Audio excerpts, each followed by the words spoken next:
Assalamualaikum warahmatullahi wabarakatuh. Sampurasunun, sampurasun. Wargi-wargi baraya pecinta dongeng Sunda, alhamdulillah urang sadayana dipanjangkeun yuswa. Kalayan tiasa patepang dangu deui sareng Kang Tile dina acara carita Sunda tanapi dongeng Sunda. Urang nuluykeun hanca carita anu katunda mitra masih dina judul Utari Nagih Pati, anu mana ieu carita teh hasil buah karya tanapi karangan Amboros ti Palihan Bandung.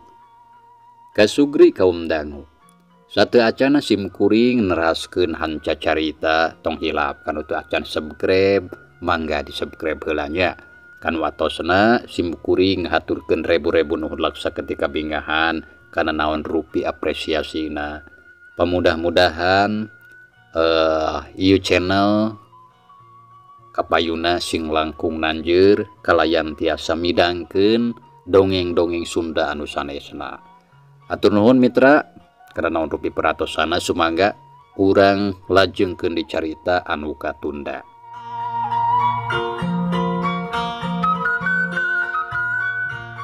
Kasugri kaum dangu, dina jujutan hanca carita anu katunda Pedaran Kang Tile kasapih kuanci dina mangsa medarkeun kayaan kulawarga Abah Icang, khususna ka Nyi Mimin anu mana harita tos noron diganggu bae ku jurig hulu sareng jurig buntung. Eta hanca teh nya samalah peutingan kamari mah tika dijampe ku palebe. Sumangga mitra ameh teu nyangkolong kana waktos, urang puseurkeun deui perhatian urang kana ieu carita.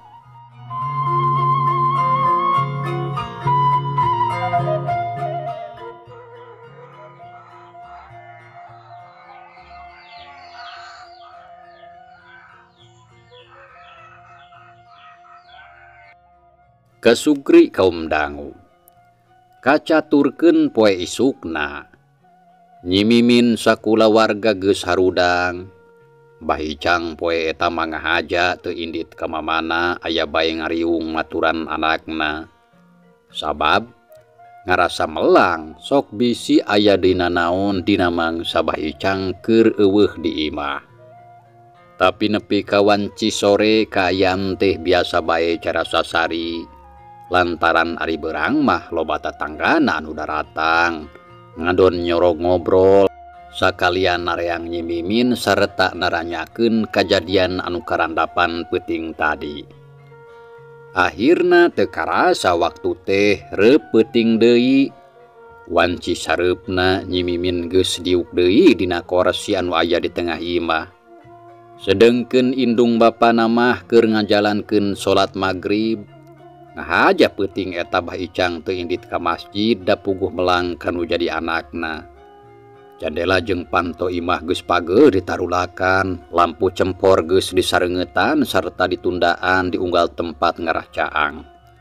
Dina peuting harita kaayaan teh beut biasa cara sasari. Di luareun imah kadenge jangkrik jeung gaangreang patembalan. Mintar sih hatena ngarasa regreg lantaran boga rasa lamun kayan di imah teh aman jeung tentrem sarta moal aya di kajadian anu kawas peuting kamari. Tapi barang nincak kana jam 8 peuting, kaayaan di jero imah teh dumadakan robah beut asa jadi keung jeung geueuman. Ae-aena beut asa jadi keung di imah teh, jeung deui meuni asa jadi geueuman. Nah aya naon deui nya? Aduh palang siang. Nyi Mimin culang cileung nitenan kasabudeureun imah tapi da eueuhna naon. Bareng jeung kitu torojol indung bapana nyarampeurkeun terus gukgek dariuk. Nyai aya naon? Naha meuni bangun anu reuwas sidep teh? Ambu saudah neuteup ka anakna anu katempo kawas anu samar pola. Ambu, nahanya abdi mah beut asa kareueung. Nah kareueung kunaon anaking? Apan teu sorangan di imah teh? Abah ambu, nah abdi teh beut asa jadi tegarna hate ieu teh. Jantung jadi ratug lelenyapan asa pating sareblak. Ceuk Nyi Mimin ngomong ka indung bapana Mitra. Ari beungeutna ka Tarapias. Wah, meureun rasaan we camah Nyai pedah peuting kamari hidup geus ngalaman kajadian anu macak reuwas. Macak oge kudu loba inget ka Allah cek panabe oge sangkan teu kabawa ku sakaba-kaba. Nya Nyai istighfar atuh kadinya sabisa-bisa. Jeung deui tong loba teuing anu dipikiran. Sarta tentremkeun hate ngara teu loba kasieun. Kitu cek Bah Icang jeung Ambu Saodah mere pepeling kanu jadi anakna. Bareng jeung kitu teu pupuguh beletak bray. Gelas anu ditunda dina luhur meja ujug-ujug peupeus gebeg sararea reuwas. Ret kana gelas breh katempo gelas teh beulah jadi dua. Caina nguyumbang masuhan kana taplak meja. Astagfirullahaladzim, ae-ae habeut peupeus gelas teh. Mbah Icang melong kana gelas terus dititenan lantaran ngarasa heran. Kadupak meureun Abah mah tak peupeus oge. Nah kadupak kusaha. Data tadi oge eueuh anu obah. Mejana meureun kadupak ku suku ngan teu karasa. Ceuk Ambu Saodah ari Nyi Mimin kalah molohok bari nepokeun gelas anu geus beulah. Jajantung asa beuki ratug hate teu puguh rasa. Wah, ari taun teh kadupak ku suku saha. Apan mejana oge cita tadi teu oyag-oyag acan. Aneh, macak heran ieu mah. Nyagoskeun bae lah teu kudu mikiran gelas Abah. Jeung deuykeun bae gelas mah peupeus oge da masih keneh aya anu lainna. Loba di gelas manganda Abah mah. Beut asa teu ngarti nah naon sababna teu pupuguh ngadon peupeus. Ya, meureun hayangeun we atuh mata kitu oge. Gap Ambu Saodah kana gelas anu geus beulah. Sarata terus ngalaan taplak meja anu geus baseuh terus dilapkeun. Sanggeus kitu kojengkang ka tukang terus nunda beling jeung taplak meja dina tolombong anu aya di dapur. Teu lila geus balik deui ka tengah imah geek diuk di tempatna anu tadi. Jep jempe sakedapan mah eueuh anu cacarita. Tiluana terus ngaharuleng kawas beak piomongeun. Bareng jeung kitu ujug-ujug cungungung kadenge aya sora anjing babawung sorana melewung mata keung. Gebeg Nyi Mimin reuwas terus diukna ngeser ka deukeut indungna. Iuk sora angin gagelebug sorana pating saleor nebak kana tatangkalam.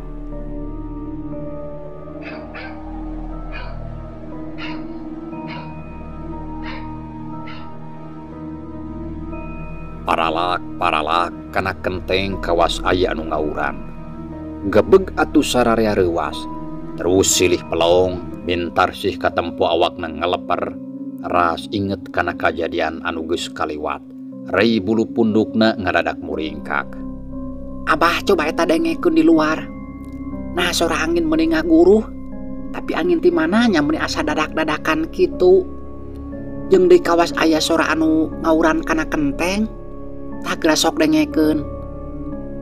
Ceuk Ambu Saodah bari rungah ringeuh terus melong ka salakina. Ya ambu puguh oge Abah teh heran. Nah beut jadi asa loba dedengean ieu teh. Aduh, jeung deui beut asa jadi keung kieu.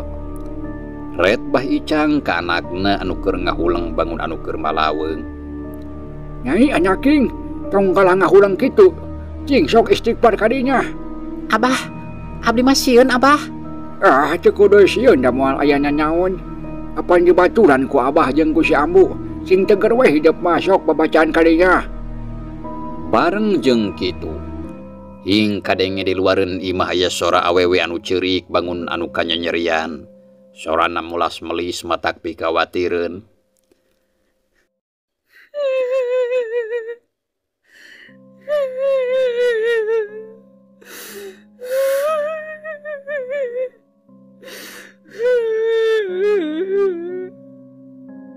Gebeg atuh Nyi Mimin jeung indung bapana ngarenjag reuwas. Awak Nyi Mimin ngeleper jajantungna ratug asa beuki rongkah. Sarta terus nangkep kana awak indungna meuli pageuh. Kesang tiis ngorolok dadareng hapranjug. Abah, aya anu ceurik Bah. aya anu ceurik di luar. Nyi Mimin nyusup kana awak indungna. Ari si Ambu ukur molohok bari ngadedengekeun sora awewe anu keur ceurik. Hatena deg-degan loba kahariwang. Abah, cing kaditu tempona saha anu keur ceurik di luar teh. Ya, tong sok gagabah Ambu ari nyanyaon teh. Komo deui dina kayan anu sarupa kieu bisi lain jelema. Nya terus lamun lain jelema nya naon atuh? Nya teuing atuh da Abah oge teu bisa mastikeun ari naon mah. Jep duanana jempe teu ngomong deui. Kayaan di luar beut asa beuki simpe jeung asa beuki geueuman. Bareng jeung kitu, hing kadenge deui sora awewe anu ceurik sarta ayeuna mah kala asa beuki jelas jeung beuki tarik.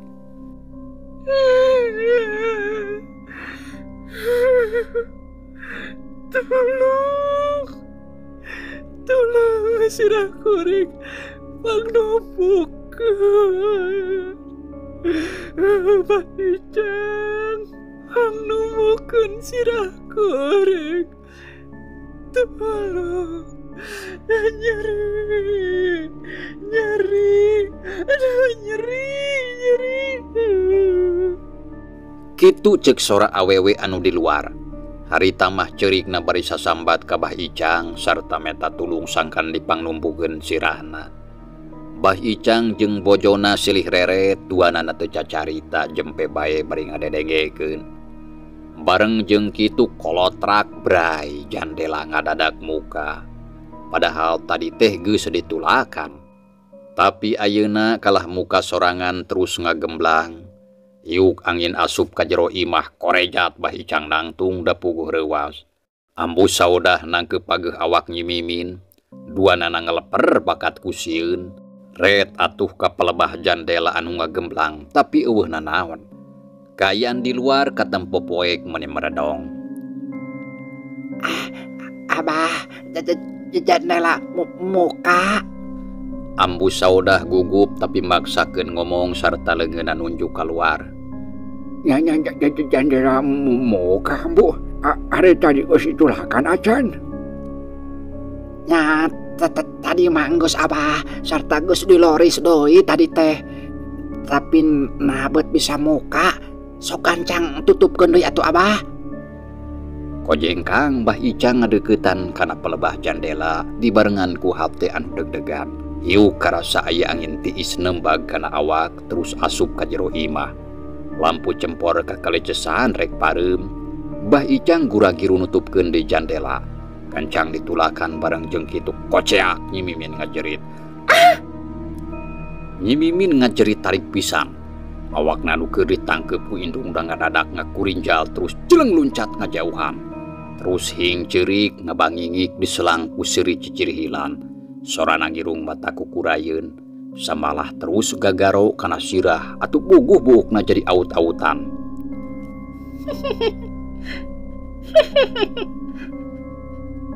Sirah aing.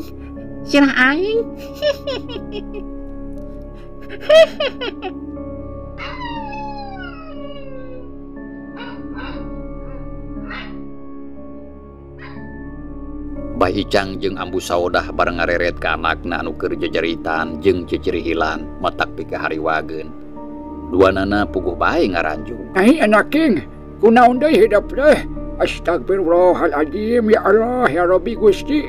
Nah, setan anu ngaganggu kepun anak teh. Kitu ceuk Bah Icang bari ngadeuketan ka anakna. Ari Ambu saudah ukur molotot bari calanga pelantaran reuwas nempo anakna nu geus kasurupan deui. Nyai anak king Mimin, istighfar kadinya kade ulah sok kabawa ku sakaba-kaba. Cing eling ka Allah atuh Nyai. Lain aing mah lain Mimin. Lain si Mimin. Jeleng Nyi Mimin harita luncat maksudna mah rek muru kana panto. Tapi ukur sakilat dijewang leungeunna ku Bah Icang sarta terus dijeklan. Nyi Mimin abrug-abrugan bari teu eureun jajeritan. Leungeunna nu sabelah pakupis nyakaran. Tapi ku Bah Icang teu dileupaskeun. Antukna mah gerwe atuh kawas anu galungan. Nyi Mimin kokoet adu glajer nyakaran. Ari Bah Icang sakuat tanaga nyekelan leungeunna. Puguh kayaan di jero imah teh jadi brug bergandeng, harengheng mata kreuwas jeung mata kaweur. Ari ambu saudah nempok kitu teh kalah ngayak-yak teu bisa ingkah. Dina kayaan kitu, di luareun imah aya 3 urang lalaki anu daratang anu tayarian ti Ahmad, Odang jeung Oman anu pareng ngaliwat rek indit ka gaduh ronda. Sabab dina peuting harita kabeneran keur meunang giliran tugas ngaronda lembur, tapi barang ngaliwat ka palebah imah Bah Icang beut kadenge sora anu brug-breg jeung sora Nyimimin anu jejeritan. Tiluanana gancang ngadareuketan sarta terus kakatro kana panto bari gagarwan kanu boga imah. Bah Icang, aya naon bah? Ahmad gegerwan bari kakatro kana panto, tapi teu jero imah can aya anu ngawalon. Abah, buka pantona bah, nah aya naon di jero imah teh? Nah mun di mata kreuwas sok kancang buka pantona. Odang milu nimrung terus gegerwan kanu aya di imah. Ambu saudah anu ti tadi keur ngayak-yak maksakeun cengkat terus rurusuhan muru kana panto. Sarta teu hararese kolotrak bray panto teh dibuka. Breh katempo di luar aya 3 urang jalma. Aya naon ambu, aya naon? Ahmad tumanya ka ambu saudah anu katempo awakna ngeleper. Ae geuning aya Jang Ahmad, Jang Odang, Jang Oman. Syukur uyang tiluan daratang ka dieu. Hayu arasup ka jero tulungan. Tulungan si Abah jeung si Nyai keur galungan. Ambu saudah hari weus-weus terus nita asup kanu tiluan. Ngadenge kitu geus teu loba carita. Tiluan asup ka jero imah nuturkeun ambu saudah, serog ka patengahan. Barang breh tiluana meni arolohok. Lantaran ningali Nyimimin anu keur galungan jeung Bah Icang. Goreleng ka ditu, goreleng ka dieu awakna gogorelengan. Kursi paburantak, meja tibalik, cai dina teko bahe aur-auran goreng ulen acak-acakan. Jang Ahmad, Jang Oman, Jang Odang cing atuh tong arolohok bae. Gancang tulungan si Abah jeung si Nyai. Sok atuh pangmisahkeun lain kalama lohok kumaha ieu teh? Itu cekelan si Nyai kasurupan. Kitu ceuk ambu saudah bari nepak kana leungeun Ahmad. Ngadenge kitu Ahmad jeung baturna sadar terus rog ngadeukeutan ka Nyimimin. Kepleungeun jeung awakna ditewak tuluy ditarik di bawah ngajauhan sarta terus direjengan ku tiluan. Nyimimin terus abrug-abrugan bari jejeritan. Korejat Bah Icang hudang kesangna katara meuni ngoprot dadana renghap ranjug da puguh bakat ku cape. Red ka Ahmad jeung baturna anu keur ngarejengan anakna. Bah Icang kacida bungah. Jang Ahmad syukur ujang ciluan kadaryo. Cing atuh Abah menta tulung pangniangkeun palebe acawa bahewon. Nya saha bae lah anu bisa datang. Sarata bejakeun anak Abah Nyimimin jadi deui kasurupannya. Bah Icang menta tulung kanu tiluan sangkan mangniangkeun deui palebe. Nya mangga bah, mangga. Leos Oman indit rurusuhan. Ari Ahmad jeung Odang ngarejengan Nyimimin anu teu eureun adu glajer hayang leupas.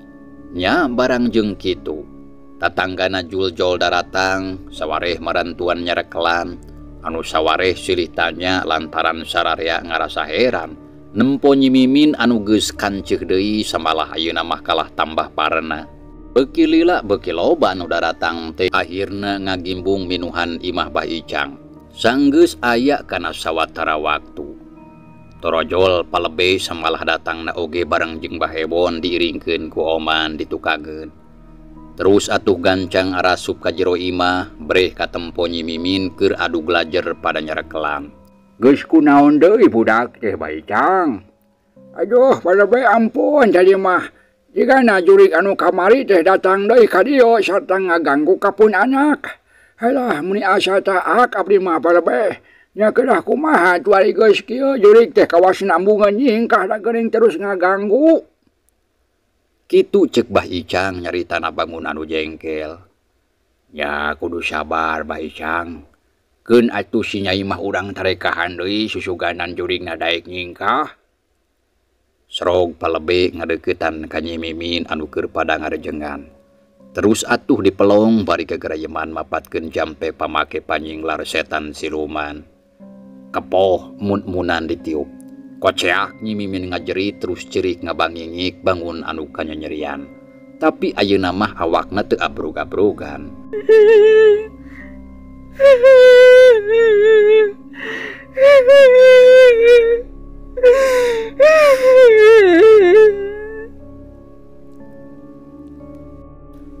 Lelembut anu ayeuna surup sumanding kana awak Nyi Mimin. Cingpok atuh ngomong saha anjeun teh, sarta ti mana asal jeung deui naon sababna anjeun teh make ngaganggu. Cing sok geura waca.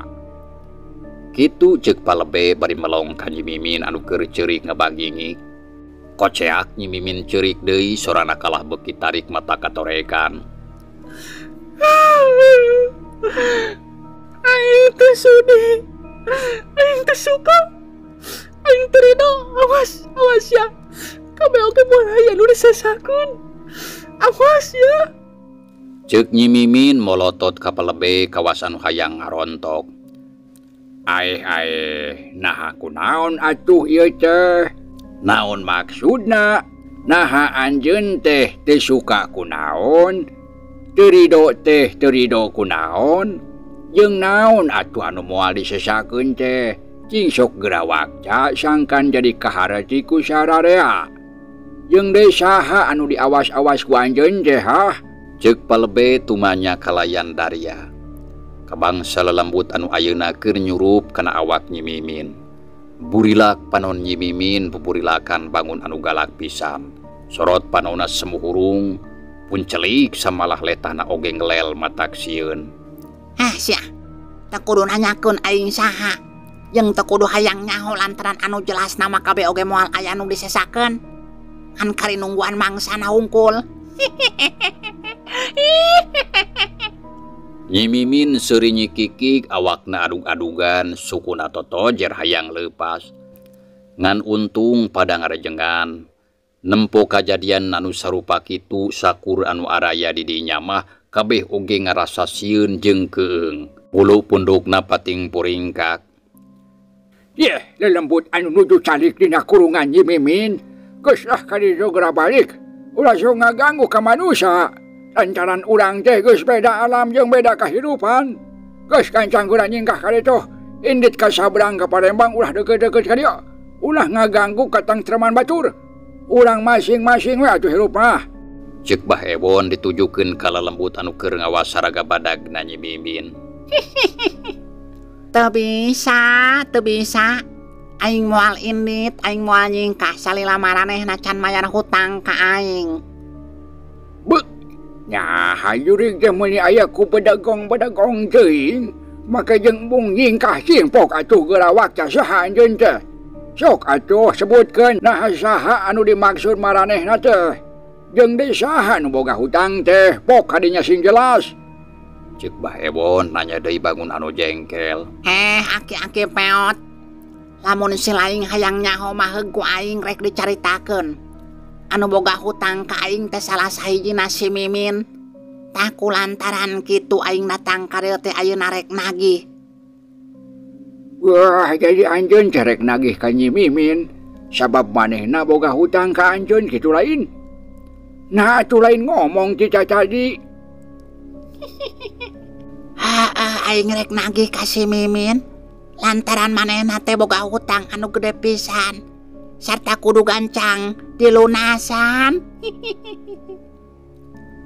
Kitu ceuk Nyi Mimin panonna buburilakan kanu sakur araya di dinya. Malah terus bari seuri cicirihilan sorana ngirung mata kukurayeun. Nya puguh bae atuh sararea oge sieun nempo kitu mah. Katempo loba anu pating purungkut bari silih pun tangan. Tah kitu geuning cenah bae. Rek nagih geuning manehna ceh ka Nyi Mimin. Tapi ari Nyi Mimin boga hutang naon Bah Icang? Ceuk Bah Ewon ngareret ka palebe terus ka Bah Icang. Nya duka teuing kuring maca apa dari ceuk rarasaan mah teu boga hutang. Jeung sabaraha hutangna keundah ku kuring dibayar lunas samalah rek dileuwihan. Asal manehna gancang nyingkah tah kitu. Bah Icang ngomong natatag sabab jengkel ka jurig anu geus ngaganggu ka anakna. Ya lamun kitu mah sok atuh geura sebutkeun. Sabaraha jumlah hutang Nyi Mimin teh? Tuh rek dibayar cenah ku bapaknya sama rek dileuwihan. Asal anjeun gancang nyingkah.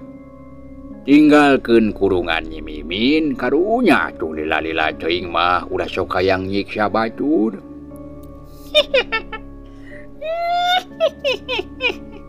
Sabaraha.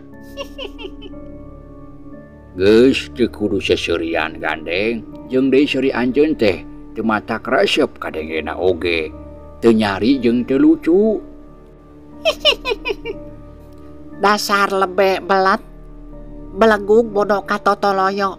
Piraku sia teu ngarti, aing mah lain rek nagih duit, tak aing mah teu butuh.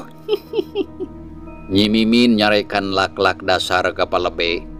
Nyapuguh atuh palebe teh olohok lantaran heran sabab kakara ayeuna ngalaman disebut belet jeung belagung ku jurig. Ulu etah nyebut belegungnya terus anjeun teh rek nagih naon atuh? Dengekeun ku sararea. Aing datang ka dieu lain rek nagih duit, tapi rek nagih pati ka si Mimin. Utang uyah kudu dibayar uyah, utang getih kudu dibayar getih. Lantaran si Mimin teh geus hianat ka aing jeung geus tega ngancurkeun kahirupan aing. Tah, gitu.